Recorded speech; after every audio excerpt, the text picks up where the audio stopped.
नालायक, सुबह के 8 बजने को है, तुझे एग्जाम नहीं देना क्या? थोड़ी देर और सोने दीजिए ना पापा। तू उठता या फिर मैं तेरे ऊपर पानी फेंकूं? रोज गधों की तरह सोता रहता है, पेपर की कोई टेंशन ही नहीं है। और एक हमारा समय था जब हम पेपर में फेल होने के डर से रात भर पढ़ा करते थे, सो ही नहीं पाते थे। तो क्या आप उसका बदला मुझसे लेंगे? मैं 15 मिनट बाद उठ जाऊंगा, आप प्लीज जाइए, मुझे डिस्टर्ब मत कीजिए। इतना कहकर रौनक रजाई ढककर फिर से सो जाता है। तू ऐसा नहीं मानेगा, रुक मैं अभी पानी लेकर आता हूं।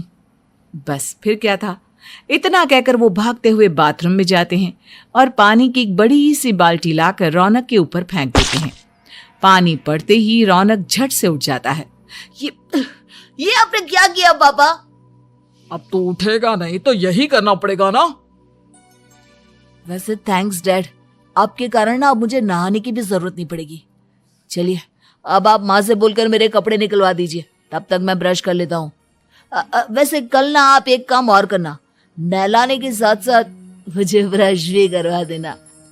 ये ब्रश करने में ना मुझे बहुत आलस आता है।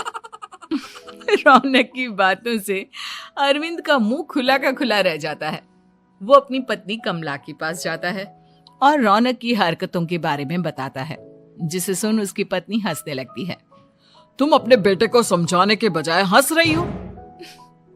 रौनक बच्चा है, धीरे धीरे सुधर जाएगा, आप क्यों उसके पीछे पड़े रहते हो? अभी नहीं सुधरेगा तो कब सुधरेगा? 10वीं क्लास में है रौनक, वो अब कोई बच्चा नहीं रहा। अरविंद की इतना बोलते ही वहां रौनक भी आ जाता है। क्या डैड, मैंने आपको एक काम दिया था, वो भी नहीं हुआ आपसे। अरे क्या हुआ बेटा? माँ, मैंने डैड से बोला था कि वो आपको बोलकर मेरे स्कूल की यूनिफॉर्म निकाल दे, लेकिन मेरे पीछे पड़ने के अलावा इनसे एक काम ढंग से नहीं होता।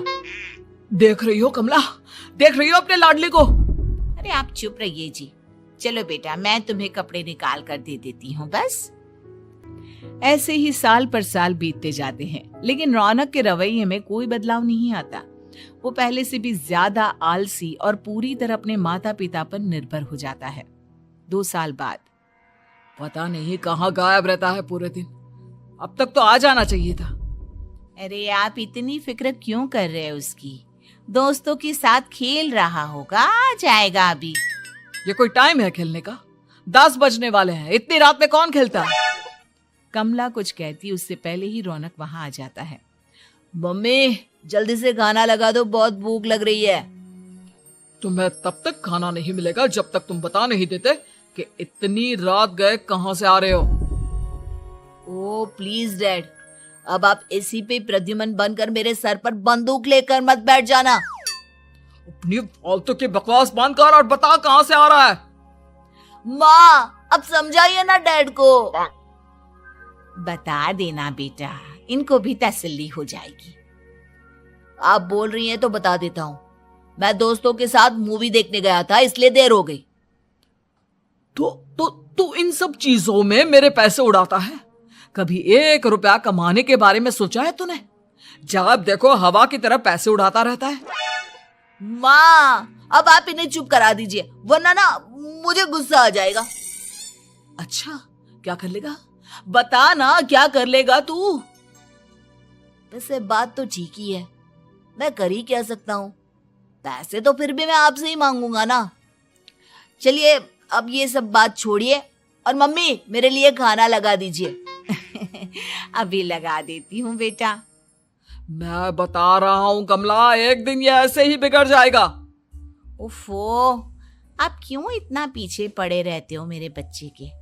बात की बाद में देखेंगे, अभी आप शांति से उसे खाना खाने देंगे। अगले दिन डैडी मुझे 10,000 रुपए चाहिए। हाँ? अब इतने पैसे क्यों चाहिए तुझे? डैड आप बिना सवाल किए कभी पैसे नहीं दे सकते क्या? जब तक तू बताएगा नहीं तुझे पैसे भी नहीं मिलेंगे। अरे अब आप अपने बेटे को पैसे भी नहीं दे सकते? नालायक, तेरी उम्र के लोग नौकरी करते हैं और एक तू है जो नौकरी करने का नाम ही नहीं लेता कभी। आप लोगों के होते हुए भला मैं नौकरी क्यों करूं? अरे हम कब तक पैसे देंगे तुझे? तुझे भी तो अपने पैरों पर खड़ा होना होगा ना। कौन सा उधार के पैरों पर खड़ा हूं? अपने ही तो पैरों पर खड़ा हूं मैं। इसी तरह रौनक दिन प्रतिदिन लापरवाह होता जाता है। उसकी लापरवाही को देखते हुए अरविंद और कमला अपने बेटे की शादी कराने का फैसला लेते हैं और 1 महीने के अंदर अंदर ही रौनक की शादी मेघा नाम की लड़की से करा देते हैं। शादी के कुछ दिन बाद, रौनक मुझे एक अच्छी सी साड़ी चाहिए, आप ला दोगे ना? हाँ, क्यों नहीं। कितने तक की आती है साड़ी? यही करीब 5,000 तक की। तुम चिंता मत करो, मैं आज ही डैडी से पैसे मांगकर तुम्हारे लिए साड़ी ले आऊंगा।